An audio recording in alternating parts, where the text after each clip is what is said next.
All right, everybody, what's going on? Hope y'all having a good Friday. Get this interview going. Just a minute, y'all.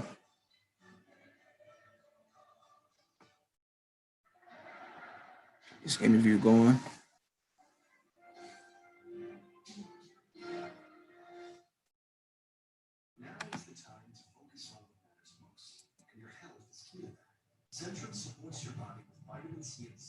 Just waiting on my guest.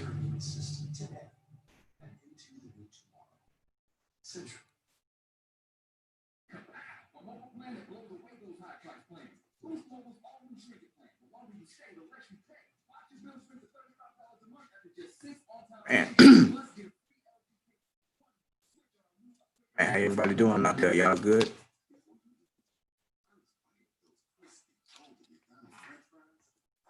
Waiting on my guest to join.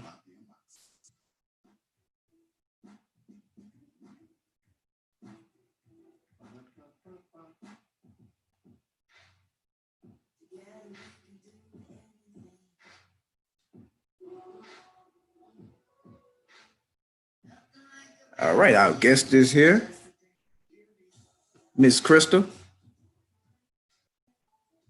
See if she can hear us.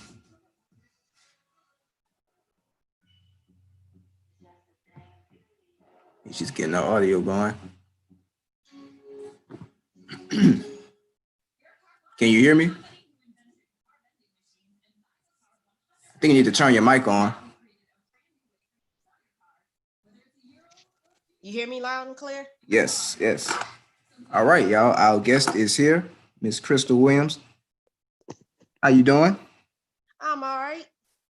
All right, all right. So Work for out. all the people, I'm doing pretty good, pretty good. So for the people out there who don't know who you are, give a quick introduction of yourself. My name is Krystal Williams. I am a band director of 14 years. I'm a DC native originally, but I currently live in Baltimore, and I'm a high school band director at an all-girl public high school. It's the oldest one in the nation, Western High School. Okay, okay. So give us your band background. You know, did you play band in high school, college, stuff like that? I started playing an instrument in the 6th grade. As the teacher comes around and they says, hey, if anybody's interested in band, they did kind of what we call pull-out schedule. So I would get pulled out. However, I didn't have an instrument. I was signed up for band, and my parents kind of were like, we think you're gonna quit. So they didn't really, I'll say, stress getting an instrument. So I sat in band for about I want to say almost the first or second, all the way into almost into the second quarter without an instrument. So everybody was learning, and I didn't have an instrument. But I have an uncle whose daughter played clarinet. I wanted to play saxophone, and they priced saxophones, and you know what that answer was? Oh, hell no. No, we're not buying that. So I have an uncle who had a clarinet from his daughter. It had been in his trunk for about, let's say 10, 15 years. She went to college. Wow. It went in his trunk and never came out. So he called my dad up and said, hey, I got this clarinet still, and we opened that case up. And I swear to goodness, like the souls of all clarinet players past came out. It was dusty. It was horrific. Like the cork was coming off. But we took it to the repair shop. They did a complete overhaul over it. And so I didn't get my clarinet, I think, finished fixed until about January, maybe February of the school year. So everybody's been playing. Right. But I had been paying attention, and I knew how to read music, and I had been studying the fingering. So as soon as it came back from the shop fixed, I just said, I'm just gonna go at it. And I was able to play all the music that everybody had been practicing.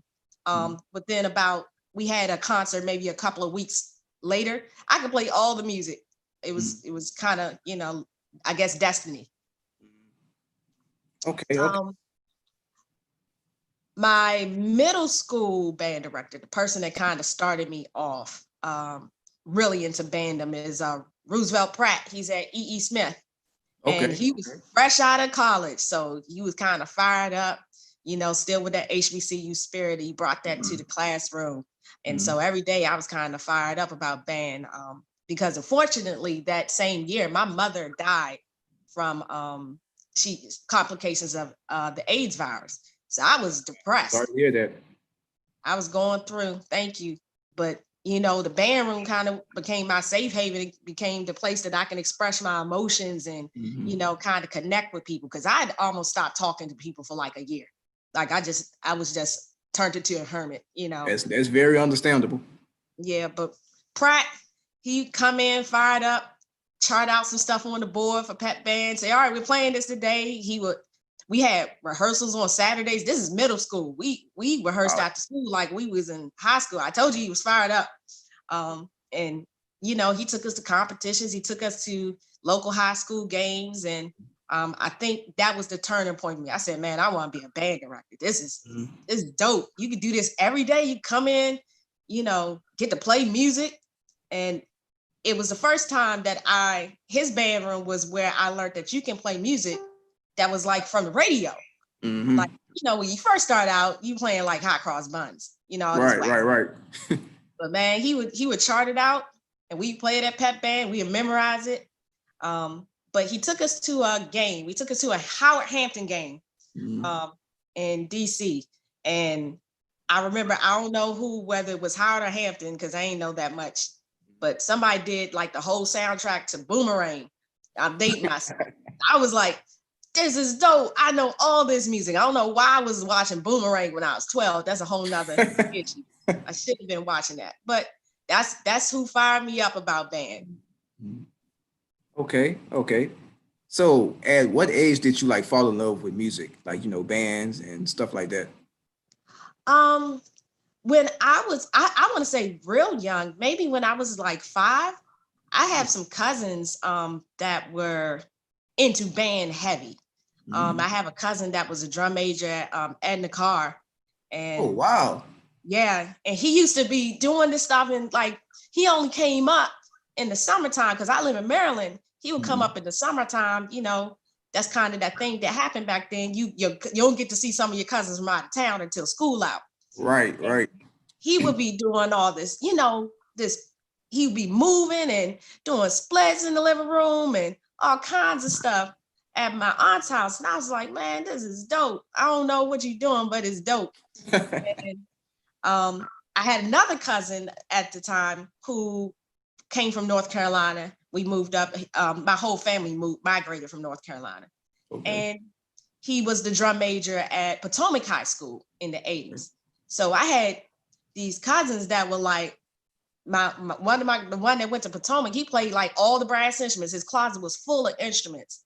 And I was like, this is where I kind of got that fire. Like I want to be in band. And I kind of followed in their footsteps. I ain't make it to be a drum major past high school because, I'm short. I feel your pain. Yeah. Ain't nobody gonna see me unless I got a like 10-foot mace. Okay, so how is it being a band director at an all-girls school? Like what are the challenges that you face? Believe it or not, I'm high school girls in the absence of boys is great. Oh man, I can push them real far. I start my band over every year almost because some of them go into these high academic tracks. It's a very academic school. So some of them might not be able to take band past the first year, but sometimes they can still stay for like pep band, marching band in the following years. But they're very focused and they have a high standard for themselves. Like girls are overachievers, I think, at a certain age over boys. It kind of fluctuates depending on what age group you're talking about, but they're team players. That's what's really different. They're not trying to outshine each other. They just want it to be right together, which when I deal with my marching band, which is combined, it's a difference because boys are always being competitive. And, our girls like, nah, we all need to sound good. So That's one thing I love about them. They're very quick, and they're like the top 10% of my district. So they're pretty smart. I can move them from, I don't know what end to blow in September to March, taking them to band assessments, NPAs, and they playing grade 3, grade 4 music and getting like superior ratings and excellent ratings. We haven't had below a 2 rating in like 5 years. Wow. They're very, I'm no offense to the gentleman. I taught all boys in middle school before, and I like them too. I just don't like the genders mix. I believe that you can, certain age groups, you can push them a little bit more without the distraction. But Right. they my favorite. I love my band girls. Okay, okay. So what's some of the best advice that you've received since becoming the band director? Um, my college band director, I went to Morgan State, and my college band director, Melvin Miles, he gave me some tips before I went in the classroom. He said, don't smile until December. Um, I don't think he literally meant don't smile, because that's like almost impossible. But he kind of had a be stern, like stand your ground and make sure that you've established respect. Mhm. You know, because that without respect, you can't move your students. If they don't Right. respect you and you don't respect them, it's going to be a tug of war when it comes to trying to get them to produce.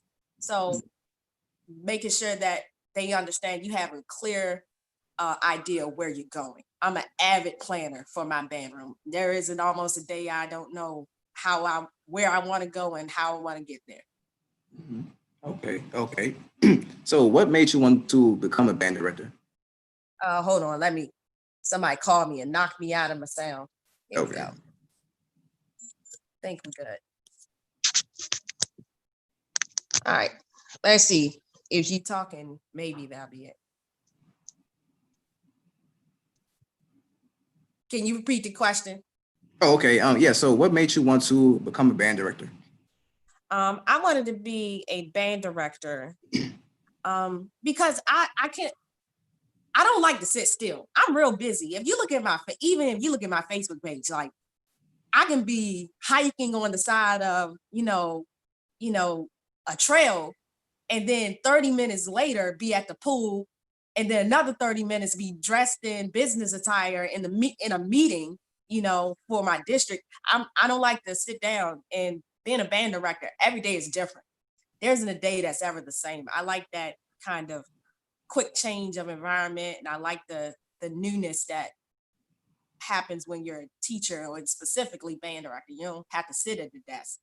Students aren't doing, this busy work where they're sitting at a desk and they're just writing all day. I get to interact with them.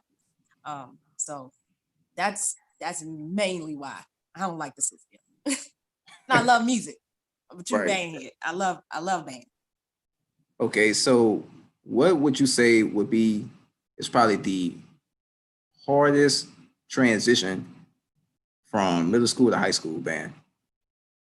Middle school to high school band. For me or students. For you and students? For me, I taught K through 8 for 7 years. My first 7 years was K through 8. I taught at a charter school. And so I didn't start students on instruments till the 6th grade. The developmental stages between 8th grade and 9th grade are apples and oranges. 8th graders are the kings of the school. Um, they can be know-it-alls.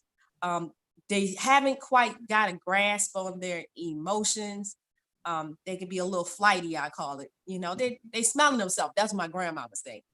And so you gotta be really tough. Like you have to be really firm with middle schoolers, because any deviation from a routine, you're just opening the door for chaos. Mhm. Um, I'm telling you, they can smell blood. I feel like they're vampires, and as soon as you get a cut, they on it. But high school, when they go to high school, they're scared because now they're not the big fish. And Right. so sometimes getting them to produce in the 8th grade, I could get my 8th graders to do anything Mhm. because they had that confidence. But when they transition to 9th grade and everybody's older than them, bigger than them in some cases, more experience. Um, that transition is tough for kids. And it's tough for teachers to be able to gauge if you actually have to teach middle school through high school, because there are a lot of schools like that now. Okay. So what would you say is the biggest misconception when it comes to female band directors as opposed to male band directors? Ooh, I don't even think I have to put band director on it, but I'm just gonna say, um, we're not allowed to be aggressive. Mm. We're not allowed to. I remember my first evaluations as a band director was always, oh, you're real gruff. But I would watch the football coach pretty much almost cussing kids sideways. And, I told your kid take a lap because they was late. And, I got an email sent to the principal. I'm like, whoa. And often the misconception is that we are bees, that we have attitudes. And sometimes it's the same type of fire and passion that you see in male band directors, but social norms are social norms, and they're rooted in stereotypes of how they think you should act. But being a band director is like being a coach. You got to be tough. You got to be able to push kids, motivate kids, and so that stereotype that we're aggressive, or sometimes the other stereotype is that we don't know what the hell we're doing. I constantly have to fight. Even had this problem with staff on occasions, male staff, where they would kind of usurp authority, not maybe maliciously, but they're like, "Oh, I'm gonna come in front of you." I'm like, "Whoa, back up! I got this. I have more degrees than you and more experience. Sit down." So I'm very picky with who I allow to work with me, because it's very easy that your authority, and when kids see it, that's a dissension that you don't need in your program.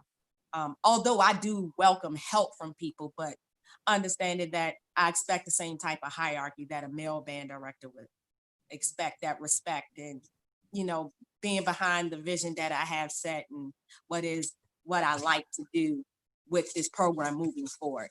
So that stereotype, you don't know what you're doing, or that you are, you're just aggressive, and there isn't any rhyme or reason, like we're driven by our emotions.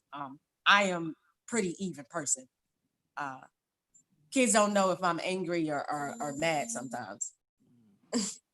Okay. So what are some of your recruiting methods as far as recruiting girls for your band? I recruit just like the football coach does, just like the basketball coach. Mhm. Um, and I started a project with my girls in connecting with other programs, because there are no feeders in my district. There are almost no middle school band programs, and there are really no elementary school band programs in an urban area. So um, I create my feeders. I take my girls, my upperclassmen, my I call it my A squad band, the D squad. I take them out the building, and we put on whole music productions in schools specifically that don't have music programs. So we're trying to light that fire, and Mhm. specifically underserved populations. So I go to elementary schools and I do a winter concert series where we go on tour. We pick Wow. two schools every year in the winter and two different schools in the spring. Mhm. And we take the whole band, take my D squad out, and we do an interactive, we do pretty much an assembly. We run the whole thing, and it's school wide. So that's how I try to recruit girls, because if you see 60 girls who are black and brown on a stage playing movie theme music and stuff that's on the radio, and they playing Beyonce, because that's a hook for girls. Right. They're like, I'm coming to Western. I'm coming to Western to be in the band. So for the past 5 years, we've had pretty good numbers as far as all girl ensemble. This year I think I'm at 80 kids. Oh wow, that's great. Yeah. Everything from tuba to flute. Okay. So let's say one of your students, came and asked you, Miss Williams, I'm thinking about either marching in an HBCU band or a PWI band. Like, what advice would you give them? Um, when I develop a musician, I develop them for any circumstance. I try to develop them from the stance that skills will always speak over anything. You know, you could do anything with skills. If you just know your horn, there isn't anything that you can't learn how to do. So I don't treat it like you're going to a PWI, so you need to act like this, or you're going to a HBCU, you need to act like this. I treat it like this. You're going, I don't care where you go, you're a reflection of this program. You need to know your scales. You need to be able to hold your own weight because they're moving from a all-girl situation to co-ed. That's a big difference too. So I try to make sure they understand that skill is skill. I, I don't know any band director that would refute somebody where the foundation is set and they can push them to the next level. Okay. So have you ever had that moment of frustration or that moment that you just felt like giving up, that it was just too much? Oh, man, listen, I don't think there is any real teacher. I don't think any teacher doesn't have those days where you go into class and you're like, I don't feel like it today. Or, kids, they can push your buttons. And I've had some kids, they push your buttons and I'm like, man, I'm not catching I'm not catching the case. I'm not about to wire you out and be on World Star Hip Hop. And you find things to keep you even. But yeah, certainly I have some days where I'm like, this is public education. It's rough now for the arts. It's rough for band, no matter Right, where you are. right. Okay, so what are you looking for in a band student? Um, I'm looking for someone willing to try. I don't get students who come from some program where a lot of times they've been taught well either. That's a real thing. And so I know sometimes I'm going into a situation in my classroom where I'm going to have to untrain them and then retrain them. And so I'm looking for someone who's willing to try, someone who's not a quitter. I can fix anything. I feel strong about my teaching skills. I can fix all of that if you can just ride with me. If you roll with me, you won't regret it. And my parents, I work that same sense of trust in them. Like if your kid sticks with me, you're not paying for school, at least not all out of your pocket. Okay. So what's one band event that you would like to go to that you haven't went to yet? Oh, um, well, Eddie Evans was my drum major. I completely support Meet Me on the 50. Shout out to He Eddie. was so that Battle of Birmingham. I would love to go. Because Alabama has like a concentration of bands that we don't have up here. We just don't. There are only two HBCUs in Maryland. Mhm. Um, I can't count all the HBCU bands in Alabama on one hand because it's just a lot of schools down there. And I would like to be in that environment, experience what that feels like to see so many of us in this show style thing happening. I've been to Honda, but um, I'd like to just go to a place where band is really appreciated because it's not so appreciated here. And why do you think that? Why do you think that band is not really appreciated up there? Maryland's a political state. We're right. We house DC. We're the DC metropolitan area. Um, there's a very academic push, and not saying that's bad, but it's to the point where they care more about trying to make students um, quote unquote academic scholars than making them well-rounded human beings. And sometimes it's a fight to get them to understand, and I call them the suits, to understand why it's valuable for kids to be in the arts and specifically band.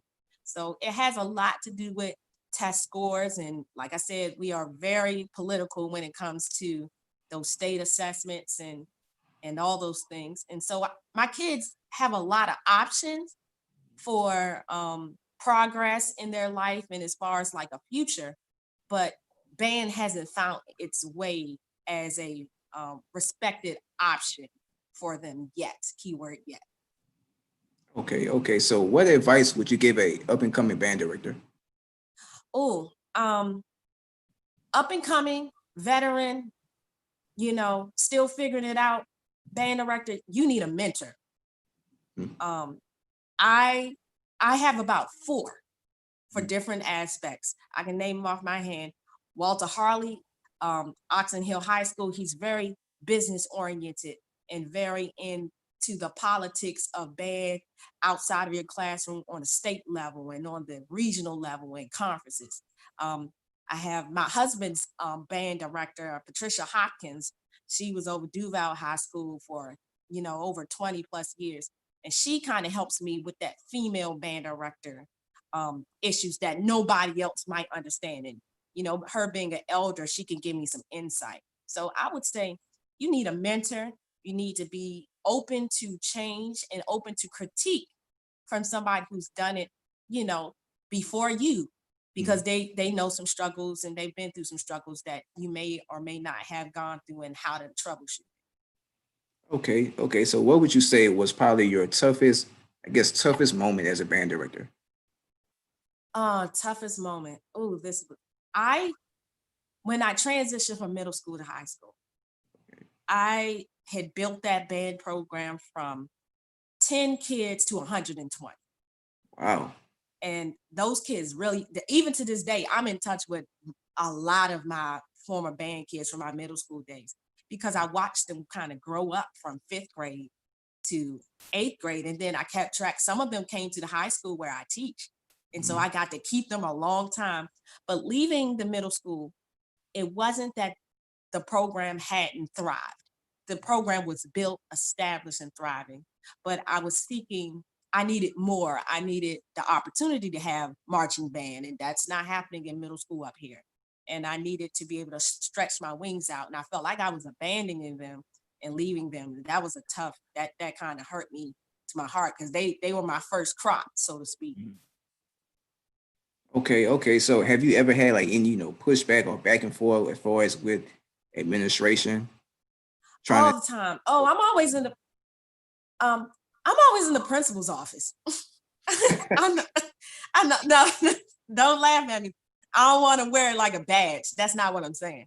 Mhm. But I fight for my girls and equity, and I don't like anybody marginalizing them, even people who are my authoritative figures, because I work for my students. I look like it. I look at me as a teacher. I work for my students first, and here to support me in working for them. Mhm. That's my job is to work for them, and they work for me. Mhm. It's a partnership. So the first thing I was told by a principal who shall remain, we ain't gonna say no names, okay? Their first day at the school, they wanted to do a pep rally, and I was fired up. I was like, yeah, we can do a pep rally Mhm. with, an email on the weekend and it's supposed to happen on Monday, the first day of school. You already know Right, what that's about to look like. How am I right, going to right. get the kids all together? What are we wearing? We haven't even assigned uniforms yet. We don't have none of this figured out, but you know what? I want to be a team player. So the band, we line up the band. They're getting ready to march down to the field, to the stadium. Um, you don't walk a marching band, but I didn't know at the time she was very, I'm gonna say marching band green, or Mhm. I don't want to say ignorant. I'm gonna say green. But we strike up the drum major and we doing what you're supposed to do to move the band to point A to point B. You are performing as soon as you put on that uniform and you leave out the band room, and you don't stop performing until you come back. And the girls, they didn't quite understand they needed to stagger dismissal, but Mhm. this is also the first day of school. So Right, this probably shouldn't have happened the first day of school. It should have happened like the Friday. right, That was right. not yeah, common sense isn't always common. You But right about that? so long story short, they're marching down, and then the freshmen, and I live in Baltimore, so let's talk about our culture. They don't quite understand band culture, so they jump in the street, yay, they having it's party time. My staff trying to keep them. It's Mhm. There are 1,000 girls at my school, so they trying to act as police. I'm telling the drum major, just get us to the field. We got all this. Your job is to focus. You take orders from us and we'll deal with this chaos later. We get to the field. We do about a 10-minute presentation. The band gets off the field, and then, we march them back up to the building. Next day, I get called to the principal's office first thing she said, this is not going to be all about the band.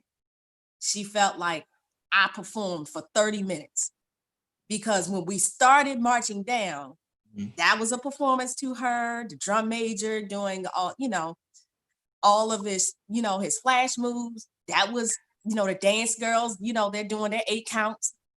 That was a performance. I was like, no, that was just that's the culture of band and how you move a band. Right. When we got on the field, that was a performance. And she argued back and forth. You trying to say I don't know what a performance is? And I was like, I ain't saying it, but you kind of saying it for me. Right. But, I ended up being able to develop a mutual respect because, good is good. I have a friend, Joan PC. She says, good is good, slaw is slaw. So if everybody keeps saying it's good, it is all about the band. And you just kind of maybe need to just get on board too. Right. So what about parents? Have you had any pushback with parents? Oh yeah. I mean, that's gonna happen. Sometimes it's a difference of approach. I don't let children run me. My son in my house doesn't run me. Nobody's kid's gonna run me. There's, I understand developmental, changes and we're talking high school girls, they can get mouthy. But I like to say that anything I do with any of my students is something I would do with my own child. And sometimes that expectation where there hasn't been an expectation for the arts, they'll get a C and they're like, this is banned. Why do I have a C? I said, well, here are my standards. And everybody in the room adheres to those standards. Nobody gets special treatment. And I stick my ground and, eventually they kind of get with the program and kind of understand it. I just want them to be their best. Okay. So have you ever had the moment where you maybe had to pull a band student to the side and probably tell, maybe I don't think band is really for you right now, or like, have you ever had that moment? I've never I've never had to say it. Some students come in that first year and the idea of band sounds great until they see the work that goes into it.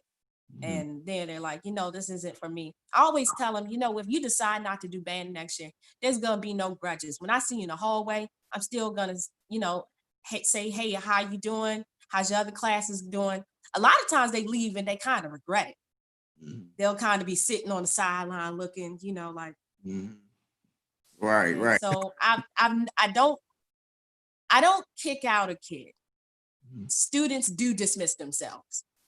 And if you don't follow a rule or you do something that's unsafe to the program or to others, that's when I have to have a conversation. Like, band isn't for you because these standards and these rules is what makes this program great. And I know you want this program to be great, so you can make a decision. We can change people or we can change people. And most of the kids, they kind of get the hint. They're like, nah, I'm not coming back. But I have more retention. I'm that's like one kid every 2 years, 3 years. Like, they're just like, I don't like Miss Williams. Most of them like, Miss Williams ain't playing, y'all. But that's my Aunt Keisha. That's my nickname in the school. I don't. They call me Aunt Keisha because Aunt Keisha gets you together, but she'll get you out of trouble. And Right. that's kind of the culture that I have with most of my students in the school, even if they're not in band. They're like, uh-oh, here come Aunt Keisha. Hey, how you doing, Aunt Keisha? I'm like, oh Lord, here we go.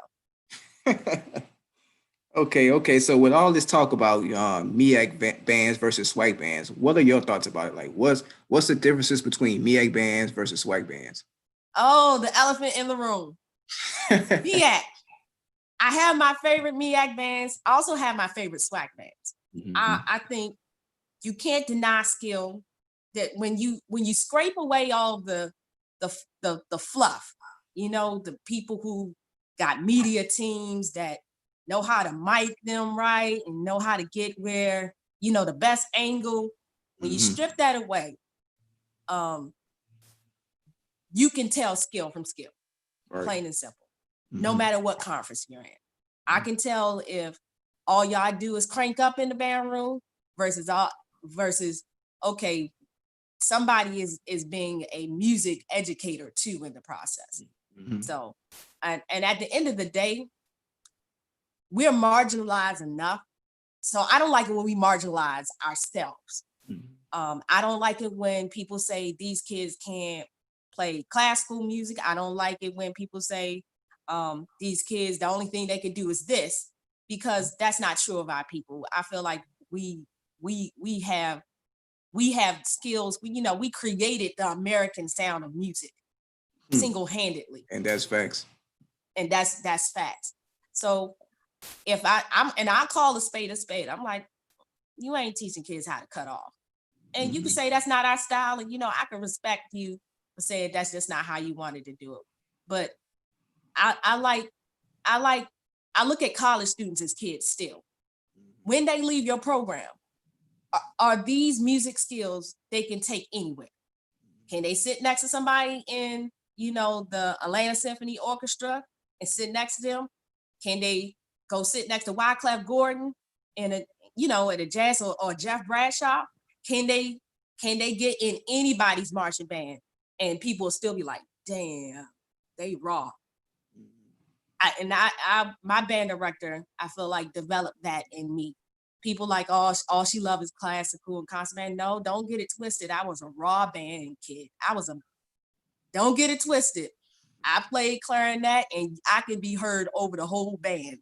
And I picked up mellophone, and 2 weeks later, I was wooing over the whole band. So, I understand culture, but I also have enough skills that I can walk in all of those. And I wish people develop band kids in that same sense. Enough skills that they could do anything. Okay. I heard you say, you have your favorite MEAC and SWAC band. So what are those bands for you? You about to put me on blast? Hold on. People were trying to call me, and I've been fighting with my volume ever since, because, and now my son up here, he bye. I got you, because you on the phone too. Okay, you can sit there. My son listen, I want my mommy, which is a whole nother band director, woman band director, mom, wife life. That's a whole nother skill. Right. But you were saying something about my favorite bands. Yeah, your favorite MEAC and SWAC bands. My favorite SWAC band or MEAC band? Both SWAC and MEAC.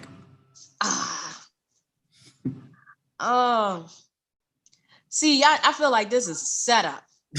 somebody gonna try to come for me. Jackson State. Okay. J-State, all the way. Okay, why you say Jackson State? They got.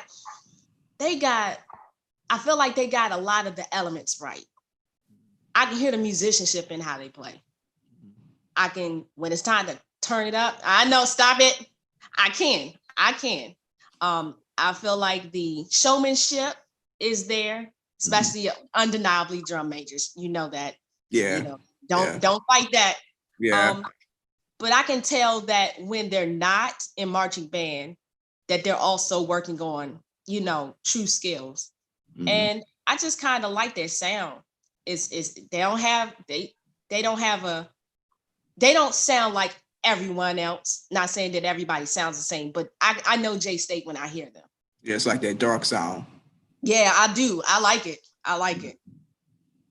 Okay. But, who would be your favorite MEAC band? All right, because I go to Morgan, I'm supposed to say Morgan, but I'm not.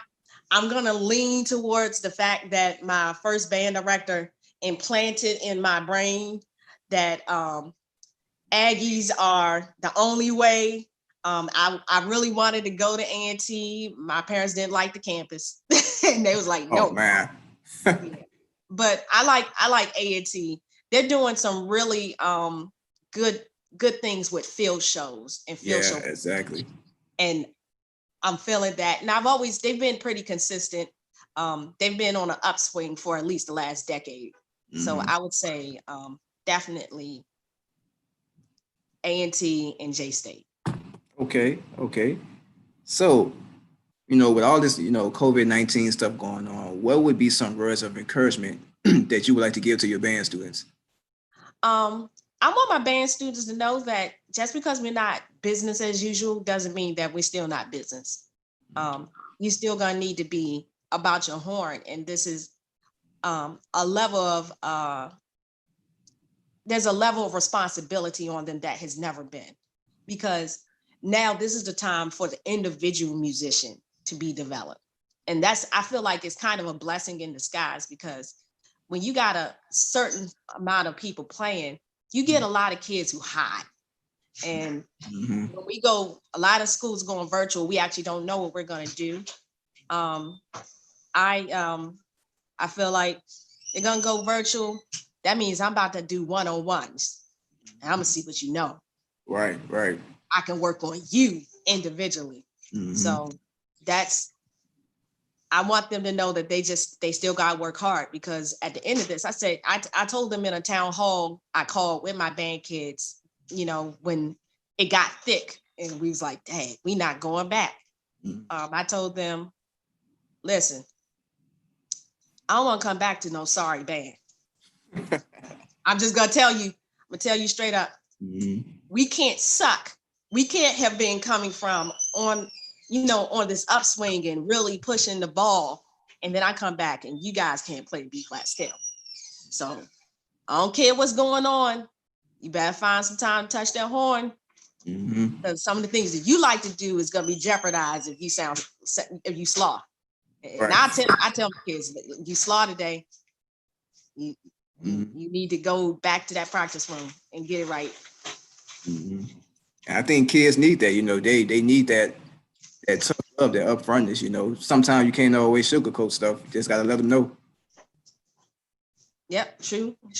I'm honest with them. That's one thing they definitely get and respect. They know Ms. Williams ain't gonna lie. Okay, so who would you say are your biggest influencers as far as in the band world? Biggest influence. Gotta go to are you talking about people or? Yeah, people. People. I have a lot of respect for Carlton Wright. He to me encompasses that all around band director, like tough love, but organized and strategic, but developing himself, still developing his methods, and still learning, but he's older. And so I think he's probably the type of band director I would like to be as it relates to operating a holistic band program. Okay. So what would you say is the best thing to you being a band director? Like what's the best thing as far as being a band director to you? Oh man, watching kids' face when they get it. Like that spark, that moment where they're in the moment and you can, you reminisce and that feeling. When a kid can finally play a song, or they do their first performance and everybody cheers for them. And, they've given their 110% and they're sweating and they're tired, or they're on the stage and, shaking in their boots. Like that first spring concert for my freshmen is a big deal because we do it up. I'll send you some video. No one has seen a spring concert like mine. It's like a variety show, but it's all on tech, it's media, I got that idea from Morgan. We do like an inside marching band show in December every year. And we showcase all ensembles, marching band down to jazz band. And watching that spark, watching that moment where they did a good job and they know it. Okay. Have you ever had that moment as, somebody tried to, I guess, take advantage of you and your band because, it's all females? Have you ever had that moment? Oh man, they try. They don't get too far. They try. Like, I remember going to a competition. We went to a Music in the Parks. It was the first time I decided to do it with that group. I felt like that was the year that I had all the elements together, and we went to Hershey Park in Pennsylvania. And all around the park were these large programs where the kids don't look like my kids. And, everybody's got the same shirt. And, they pretty much taking their whole school. Mm-hmm. And we're walking up to the stage and, someone's looking like they're ready. You can tell the atmosphere. Right. Where you're expecting it not to go well, because Mm-hmm. they're all black and brown, and I'm black, undeniably. And we get on this stage, and I heard a comment. It was like, I don't recognize any of this repertoire, so I don't know where they got I can hear them I can hear the commentary, Mm-hmm. and I can see you kind of like about to check out. Man, that first note though woke him up. He said, "Whoa." I was like, "Yeah." And then I remember hearing a comment, "Wait a minute, they're all girls. They're all girls. There are no boys on the stage." Because they didn't know it was a, co-ed school. I mean, not a co-ed school. So I did a parade last year. And it was for a Ravens player. I want to say, what's his name? I should know this. I know. I'm a Baltimorean. But he was being inducted in the Hall of Fame. He wanted a parade. And so Okay. with Ray Lewis, thank you. My husband just Oh, told me. okay. Yeah, so they specifically requested my band. Oh man, that's great. They requested my band, and we're lining up. I'm dressed in band director garb, but I refuse to wear that military suit.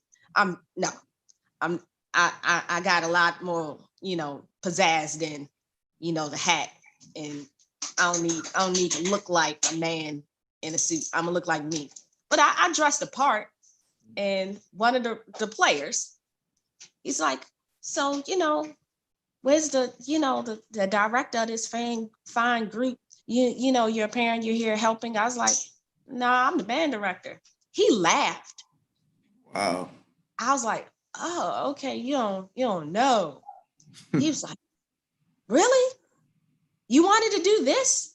And I was like, "The hell that's supposed to mean?" I started to lose that, trying to have that composure, but at the same, I'm about to cuss you out. I don't care how many zeros you got in your bank account.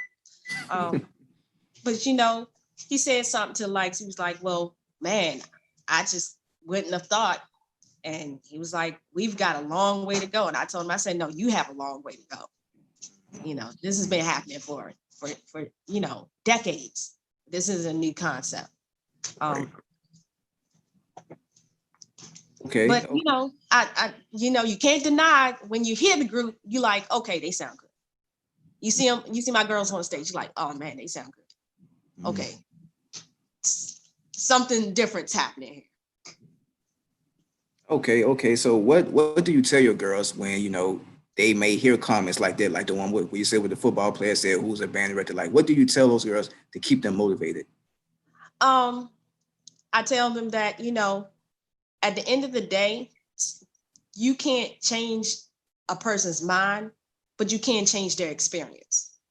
And when they get to experience what it is that you do, you'll know you're effective. And they might not always say it, but their expressions will always be the telltale sign. And you use that as motivation. Can I get the person who's the biggest critic to enjoy what I do? And not saying that should drive what they do, but that's a true mark that if you could get somebody who's a critic of what you do to kind of be like, yeah, to come backpedal and say, yeah, y'all did a good job. I try to tell them, you could do anything that the boys can do. And I don't baby them. You play tuba, you carry tuba. Like, when it's time to set up for assemblies and performances, they're carrying the stuff, they're putting the stands on the bus, and they're working it out. I had a girl who played tuba. She was about 95 pounds wet. She'll roll that tuba around the school. She got a cart. She rigged it up. And I like to build that confidence and that, perseverance in my students. Okay. So what would you say is your personal favorite song that your band plays? Personal favorite? Oh man. You're gonna make me pick a. My girls love Earth, Wind, and Fire. Okay. I know that's old. That's a old school type mentality. They like old school music. Probably because their parents, that's what their mom listened to. That's what their dad listened to. Mm-hmm. But I love it when they play Earth, Wind, and Fire because they know the style, and that's hard to get kids to understand is a style. You can play the notes on the paper, but can you do all those licks and those falls? And I do a whole lesson on style with music. And so I like that's my favorite thing to listen to from them, but they'll probably say their favorite thing to play is Don't Funk With My Heart. Black Eyed Peas. They like that for marching band. I have to tell them don't play it. Like don't go practice a scale. Don't be playing this little crank up 8-bar in F minor that you could put some little dirt in. Nah, just put that song away. You know it. I know you know it, but they love Don't Funk With My Heart. Jesus. I'm trying to retire. Every time I try to, they don't let me. Okay. So you said that you marched for Morgan State, right? Yes, sir. Okay, so what was your best experience marching with Morgan State? Oh man, the best experience. It was this game that the weather was, gonna be sticky. And they told us go, make sure you bring your raincoat with you. And he brought the raincoats with us and we got to the stadium. We had them on, so it was kind of creating this greenhouse effect in your body. Those big wool uniforms. We're in the north south. And we start we hot.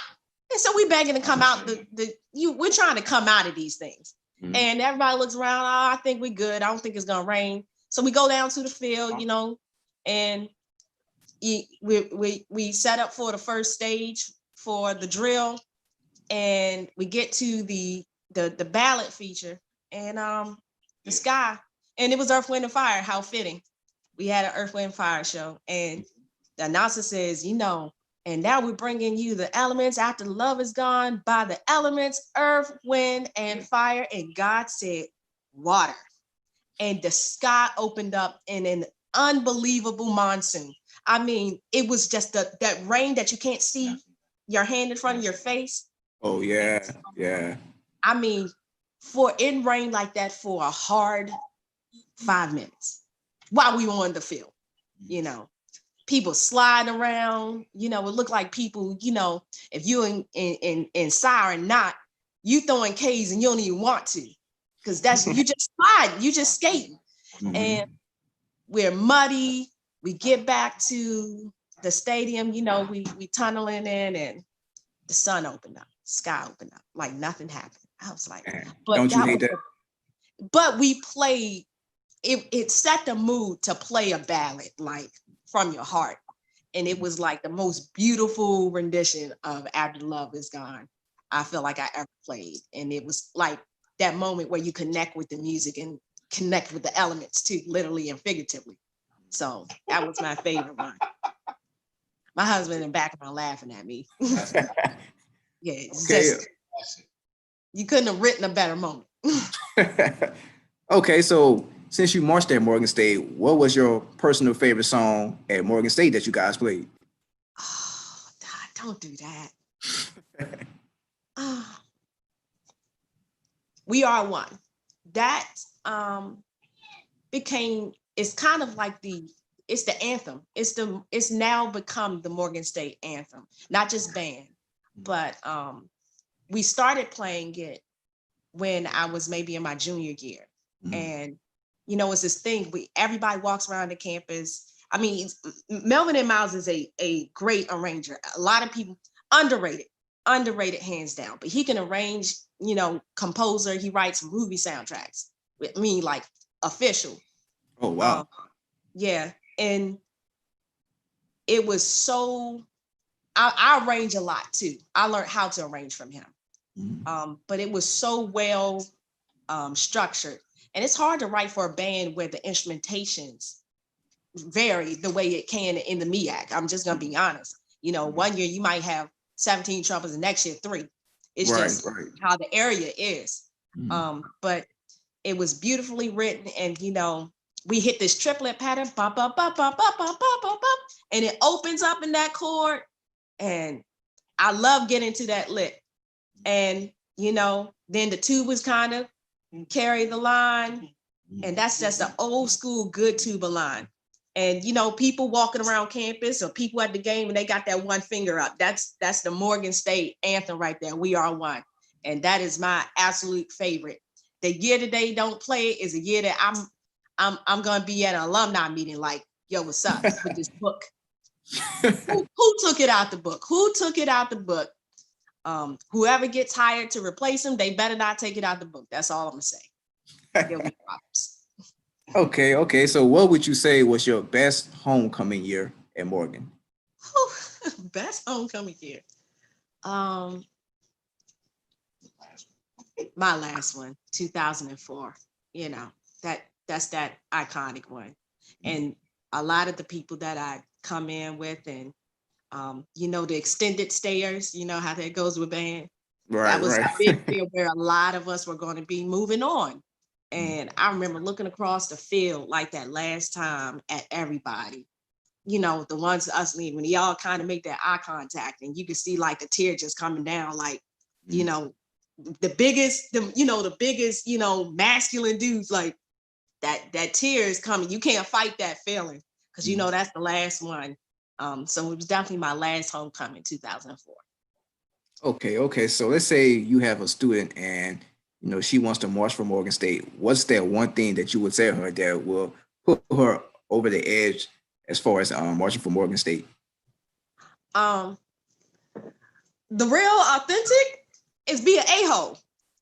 You about to go amongst notorious. I mean, unfortunately, that's kind of a moniker. We can be some a-holes at Morgan State. We don't take a lot of flack from people. You can talk whatever trash about our band you want. We are never going to cower away from an argument. We're not built that way because our band director isn't. And so I'll tell them that you got to be able to stand your own ground, and you need to be able to carry your own weight. And even if it's tough, you need to approach it like you know what you're doing, and you better let those emotions go later on. Because for girls, especially if you major in music, especially if you want to be a band director, you're gonna get marginalized a lot. You're gonna get you know, those stereotypes exist, and people are gonna say things. It's getting better. But I remember, you know, being told, oh, you never gonna write for the band. And then I started arranging for the band. And you never gonna, you know, they won't be no high school band directors in this city. Nobody's gonna, and I'm a high school band director at like one of the top 3 high schools in the city. And so just letting them know that they need to be able to hold their own weight, and all those lessons that they learn from my band room, transfer them, you know. Okay, so if you had an opportunity to be a college band director, would you take that opportunity? Oh, hell yeah. Wait a minute. That was my emotional response. Certain programs, yes. Certain programs, no. I shadowed the band director that I replaced at Western for 2 years. He actually had been kind of, you know, checking me out because my middle school was up the street and feeds that high school. And, you know, I believe that you need to know your history. And so if I take over a program, I want to respect the things that have been done, but I also want to move forward and build on that legacy. That's actually the motto of my band, is uniting only the best in theory and in practice. And so I want to be able to unite those things from the past with the things that I have learned how to do to take it to that next level. And some programs are not ready to hear that. Like some programs, they hire their alumni because their alumni know the program and they're not going to deviate. And sometimes that can actually destroy a program. But at the same time, there's some people come in the wrong way on the opposite end. They come in, they like, trash this, trash that, get rid of this, Mhm. get rid of that. And I think that's disrespectful to, the people who built that program. There's always something good that was happening before you. Right. So Okay. it has to be the right recipe. Okay. Okay. So where do you see the band culture in the next 5 to 10 years, or where would you like to see the band culture? Um, there's some things I miss about, I'll say, I'm an old head. There's some things I miss about band. I miss kind of that undenying love to just be a musician, like to be good. Mhm. Not be big, but just be good Mhm. and have your own identity. And I feel like there's a lot of people trying to adopt the identity of other band programs. It doesn't work. That's not your school's identity, but you're trying to do it and failing at it, you Mhm. know, because it's not you're an imposter, so to speak. Right. So Right. in the future, I think there's a lot of fresh ideas. There's a lot of young bloods coming out, but I feel like some of them, there might be a kind of dip in skill because sometimes they just indicative of the generation changes Mhm. where they don't always want to listen to somebody who's done it before. Mhm. Like, Mhm. you kind of hot headed. And I had my years of hot headedness, and then I calmed down and I would look at some stuff that I was not doing and look at what somebody else was doing before me. I said it Mhm. was working. Why did I get rid of it? So, but there's also a new school of directors who came from those, that use of wisdom, but also with a new look on things. Like having media teams is ingenious. It's just every school needs one. And if you Exactly. don't have one, you need one. Mhm. That's all I'm gonna say. And I can recognize that that's something that needs to happen. Arranging styles have changed. Um, it just has, and it's not Mhm. going to, it's not going to stop evolving because that's how life is. It just evolves. Um, so I'm excited.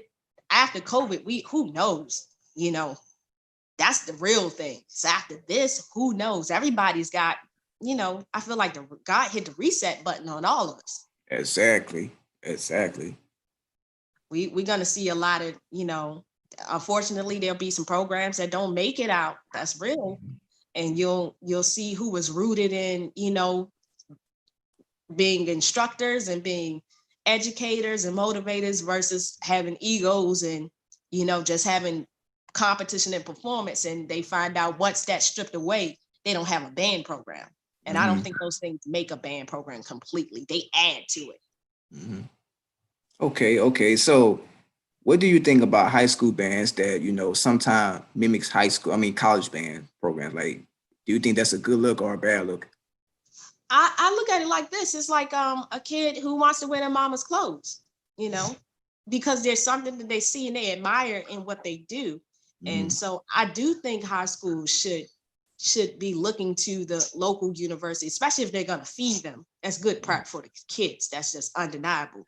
Mhm. Um, but at the same time, um, you don't want them to think that they have arrived to that level, if that makes sense. Mhm. Because you can kind of create a kid that can't be shaped for another program. Mhm. Um, I don't send my kids specifically to Morgan. I send my students where they want to go and I prepare them for where they want to go. Do a lot of them go to Morgan? Certainly. This year I have none of them going to Morgan. Um, but I try to make sure that wherever they go, they'll fit. Okay. Okay. So do you have, let's say someone was interested in sponsoring your band, what would you, how would you convince them into wanting to sponsor your band program? Well, you can't deny that an all-girl band is just a dope idea to get behind. Um, I mean, how most people can't raise their hand and say that they've seen an all-girl band in high school, in a public school. That already is unique. We carry a lot of traditions with us, and we have longevity. Band has been at my school for over 70 years. Oh, wow. Yeah, and 50, I would say at least 52 years uninterrupted. There Wow, aren't a that's lot of amazing. programs that can say that they've had 52 years of straight, instruction. It stood the test of time. So, that's that you're getting behind a legacy too. You're getting behind a strong alumni base. You're getting behind people who gone here and support um, the program and want to see it survive. So that's what I would say. Get behind Western Doves, only the best. That's a good model to get behind. Okay, okay. So would you do you have any last words, any last comments, any shout outs, anything like that? I'm gonna shout out my arrangers friends. I have, we got a clique of arrangers that we kind of shoot the breeze. All of us are band directors, and we're from all different regions of band. We all teach show style. We all do show style, but SWAC, MEAC, CIW, every area, and we all respect each other. And so I shout out those people. I shout out my husband for sitting over there, probably like, why is she in another interview? What in the world? I never get to talk to. Shout out my son downstairs being a good kid, not running around embarrassing me on TV, in public, acting like he don't have no home training. But really a shout out to the band world. Like we in this grind together. Everybody's band is hard to do Yeah. no matter where you are now, because so Mhm. many things have changed about, you know, music education in Mhm. general. So shout out to everybody who decides to go in that band room and continue to do what it is they do for kids, and, work hard for kids, trying to make sure that the next generation can carry that torch. So that's my shout out. Okay, okay. Any last words for your band students that may be watching? Um, Ms. Williams, I'm gonna say this, and because they never hear me say this, they like, I have a student be like, Miss Williams, you love us? And I'm like, I like y'all sometimes. Because I'm pretty tough cookie, but I do miss my band kids. I can't wait until, we're back together, whatever capacity that looks like. And, I do think about them and hope that they're safe above all, and that, they have all the things that they need as kids, because some of them come from some pretty tough backgrounds. So Mhm. I I think about that a lot, because I was that kid too. Okay, okay, man. This has been a great interview. You know, even though I did start pretty late. So I apologize, everyone. It's Friday. We ain't got nothing to do. You We ain't technically ain't got no job. right? Yeah, it's been a great interview, man. I learned a lot. And I definitely will be in the Baltimore area. Soon. So I Cool. will definitely stop by your school. We could definitely do some work. Get you girls, some more exposure, and sponsor you all with instruments, or reads, music stands, theory books, anything that you all might need. Just we would I'm definitely. about to tell people, anybody got to jump on Susan phones. My principal, she won't buy one. She just won't. And I buy one every 4 years, and it takes out my entire budget like in one fell swoop. So anybody got the jump on donating sousaphones, because I have 4 tuba players right now Mhm, and 2.5 working sousaphones. mhm, So you get, and then none of them are the same brand, and none of mhm, them are even the same color.